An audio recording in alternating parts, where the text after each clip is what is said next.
Good morning, guys. Welcome back to the channel. We're just going to do something a little bit more simple today. I just got the GoPro with me. I didn't even bring my other camera because, like I mentioned in the last video, if you didn't watch it, I'm just kind of, bored with my own content. And I'm just going to try and make something that I think is mildly entertaining. And lately, I've been personally into videos where people just kind of tinker with the GoPro and there's not much said. So also just makes, a little easier for me because lately, as you guys know, with the shop, I just... I'm not working on my own stuff as much other than the BMW, but now that the BMW is mostly ready, which is what we're working on today, there's not going to be a whole lot of content working-wise based around that, so I want to get more into the GoPro stuff anyway, because I really want to start filming some POV driving with that thing, learning how to drift in it and stuff like that. So for now, let's just enjoy the day. Just got to the shop, just unlocked everything. I got a little bit of Starbies, a little bit of little pumpkin spice or pumpkin cream, because it is the season finally, and it's not even cool down in Arizona yet. But yeah, filming on the phone right now, as you can see, and ignore those. Those are reference. He put these in here. They're PG-13 for the business sake, but yeah. So anyway, yeah, let's have some fun. Use this old GoPro. Might go buy a new one today. We'll see. Biggest reason why is this one still works, but you can't really buy any batteries for it, so maybe online, but either way I want a higher quality one. So we'll use this for like on the car, and then we'll use the new one for the rest of the stuff that I want to do. But yeah, let's get some breakfast and let's have some fun. All right, so show you guys quick. These are the wheel bolts, I'm sorry, BMW things. And these are the cam bar arms that are going to be thrown on here. And if you're wondering why we're doing the new wheel bolts, it's because these are the style that I have right now. These are for the front wheels that I have on there, which are very deep. You can see like the wheel holes are very deep, like way in there. So these ones are all converted to lug studs up front because I needed to run spacers to clear the coilovers with these wheels. So in the rear though, these are just some of my burners. I bought a spare set of these stock 16s, and the issue is obviously that these long ones that are for those wheels are super long, and this is all the car came with, well, at least on this side, because the other side, the guy that I bought the car from didn't have all the long ones for over here, so he ended up putting some short ones, like normal ones, over here. So we got normal lug bolts over here, we got the super long ones over there, so that's why we're getting rid of those. And then using these ones, the camber arms, these are the Eibach ones. So obviously Eibach is a very good quality company, so I'm not too worried about it. These things should do just fine. In the meantime, this is what I'm working on here. So this is a wheel repair. Just got dropped off. So I'm gonna knock this out really quick, and probably can't pick it up on the GoPro, especially before I clean it. But the crack is right here, comes into right around this point. So yeah, so the crack comes to about right there. So what we got to do is I got to clean all the powder coat off this inside and outside of the barrel here, and then what you do, screw it, we'll just go through it. Clean it, drill it, cut it, fill it, blend it, you're done. So whatever, let's just get to work.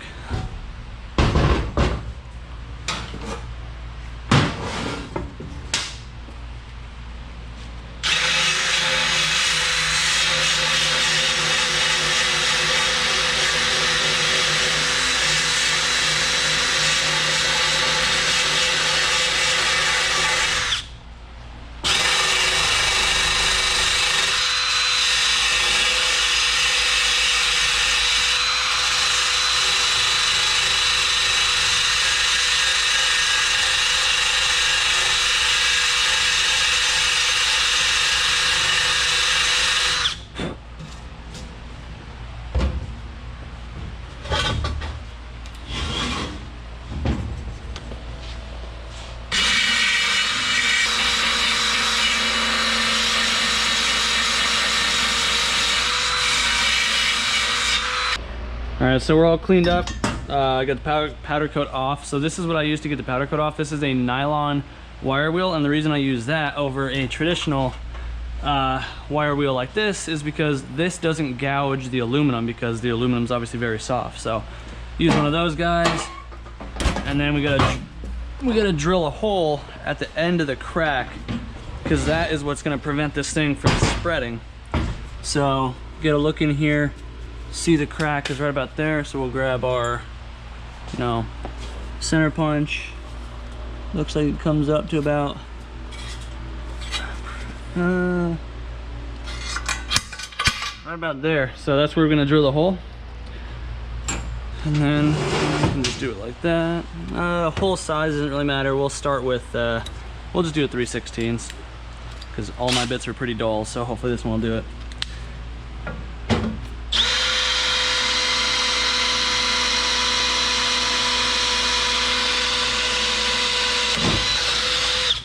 Okay, there we go.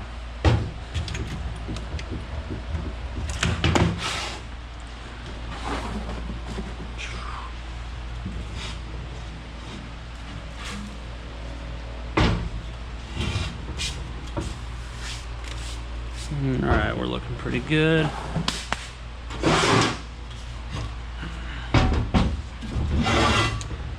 All right, so we can actually see that on the top side here, it actually comes back further. So I'm gonna drill a second hole, because then what we do next is we take our angle grinder and we'll cut the crack out in general, and we're just gonna completely fill it on both sides, and that way we have all new metal to work with. So gotta grab that drill bit one more time. Grab that.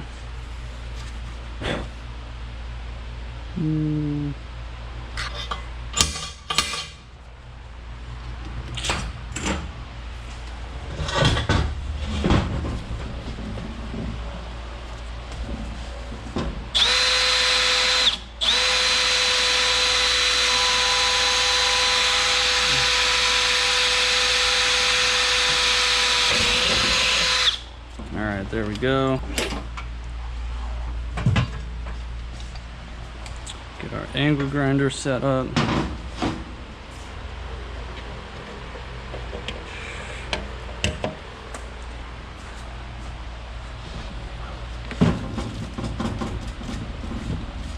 Once we angle grind it, we will bevel the edges a little bit. So I do have these carbide burr bits. So we'll just take like this one, the conical shaped one. Actually, those are my steel ones. I got aluminum ones right here. So yeah, we'll take this guy. And yeah, we'll use this cone shaped one, and we'll just bevel the edges a little bit so we have something to really fill into. So I need some earplugs, because I got sensitive ears nowadays.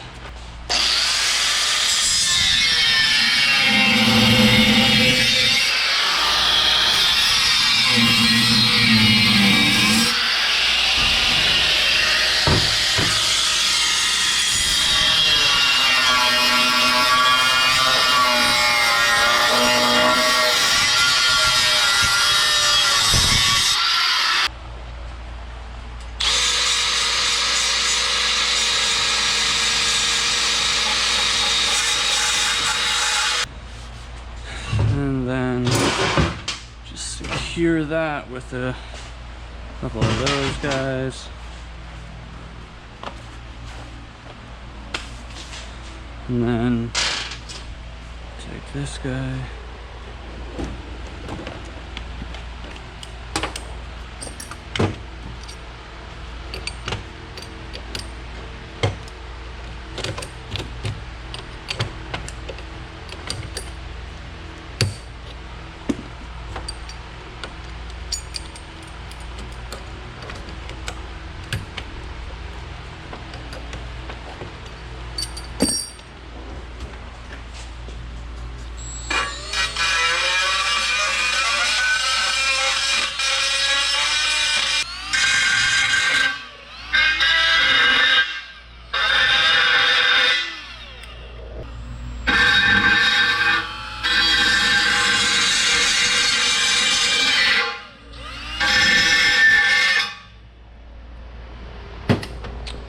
Alright, next up we get in here with acetone to clean it up.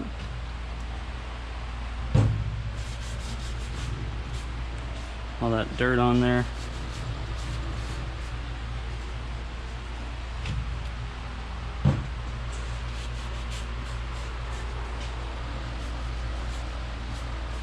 Okay, next up, torch. Got to preheat it because at least my welder definitely doesn't go this thick on its own. So we preheat it and then we weld it. So we can at least get the welder set up for this.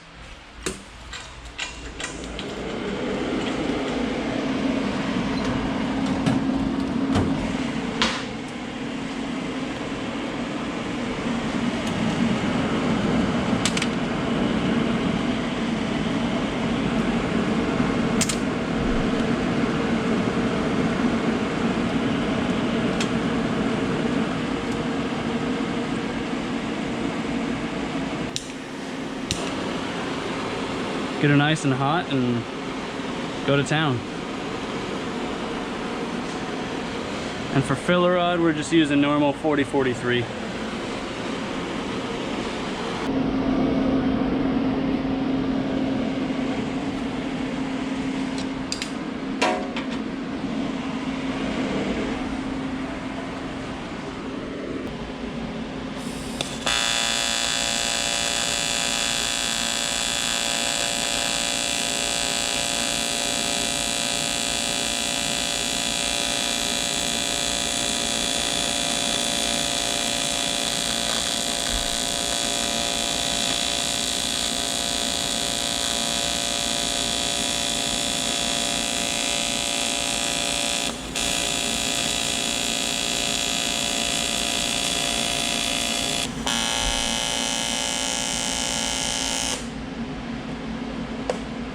All right, so we got it welded up inside and out, but we're not done here now. So what we want to do is we want to blend the inside just with, like, you know, a flap disc, Scotch-Brite pad, and make sure that there's no pinholes on the inside. And then I will go through the outside as well, but I'm gonna go over it again on both sides. I'm gonna add more filler rod. But after we do the outside, like the barrel side, this side, we leave it stacked up like this to give it its strength, because when you blend it, you take away a little bit of that strength. So we want this to, you know, be as strong as possible, because crack repairs are, you know, usually they're pretty solid for a couple years, but it is not an absolute fail-safe because it's already fatigue in the wheel, especially if it's, you know, a cast wheel or something like this. So, and then we do blend the inside just to make it a little bit more pleasant, or at least some people do, some people don't. But in this case, yeah, I'm gonna go ahead, blend all this stuff. Again, I'll be using like flap disc, which I have on the cabinet, and then the carbide burr bit to bring down any high spots. And we're just looking for any pinholes that are in there and just fixing those up.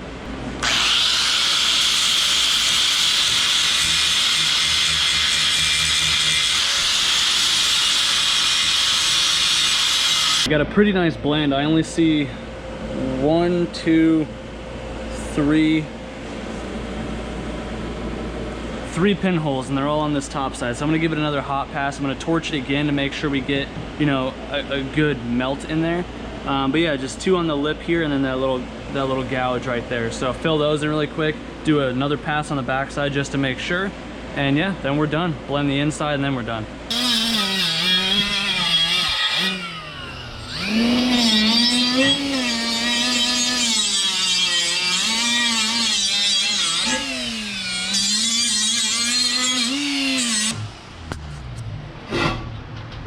All right, that's pretty much all she wrote.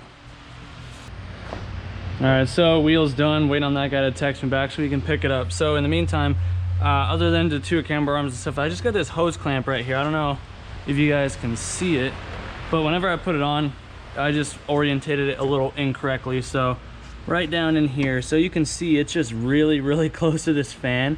And whenever this fan starts to go out, it's gonna hit that clamp and probably just explode itself. So what I'm gonna do is just loosen it a little bit and see if I can just rotate it around and get it out of harm's way. Okay, I don't like snugging them all the way up with that. I'd prefer to do them by hand so I can feel it, but I think we're just about good.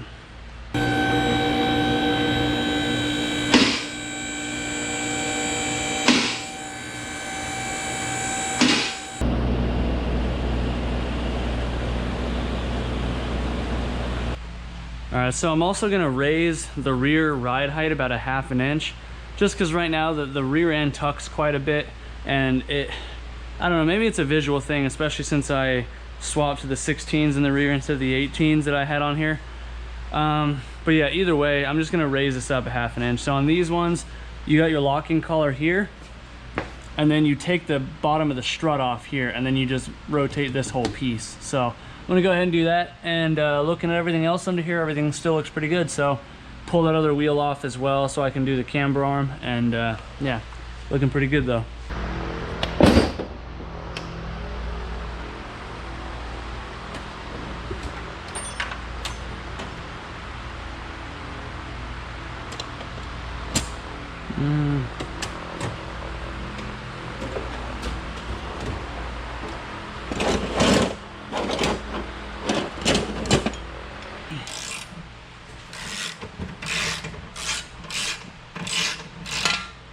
Ah, shoot. I just realized this is... Oh, wait, never mind. Okay, I thought this was like the upper bolt, because up here you gotta unbolt the diff and scoot it back. But yeah, thankfully these have like these weird lock nuts back here. So just the exhaust is slightly in the way of this guy, but ain't nothing to fear, because this trusty 18 mil long boy should be able to... It'd be nice to have a flex head version of this thing. Things are expensive. Okay, I need a stubby socket. There we go. The arm is all bound up, because you can see it's all bent. So it's like, only thing I can think of is somebody hooked a toe strap to it and try pulling it, which is why I'm replacing them, and obviously so I can have the adjustability. But yeah, these things were a nightmare to put in the first place, and my alignment is all limited and messed up right now because I can't adjust it correctly, if at all, really. So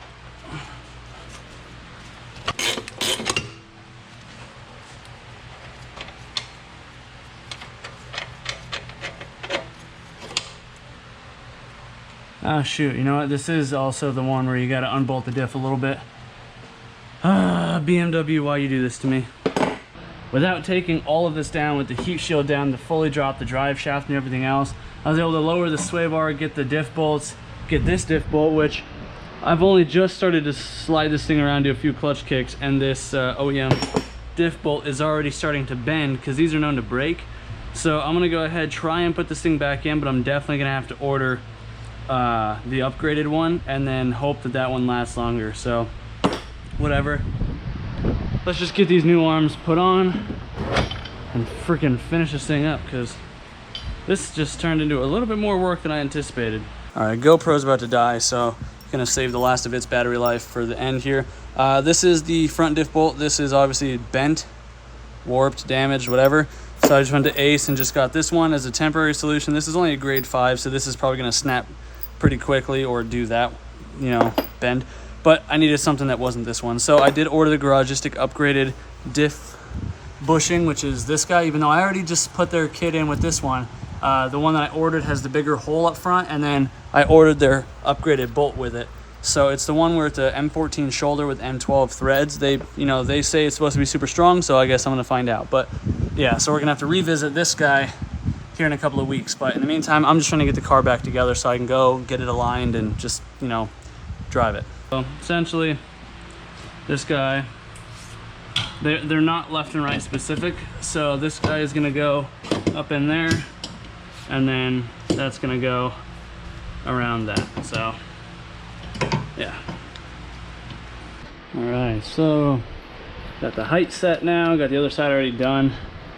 So now this thing, pole jack is a lifesaver for doing this, because like doing this on the ground, I guess you could just use a floor jack, but this thing's just convenient.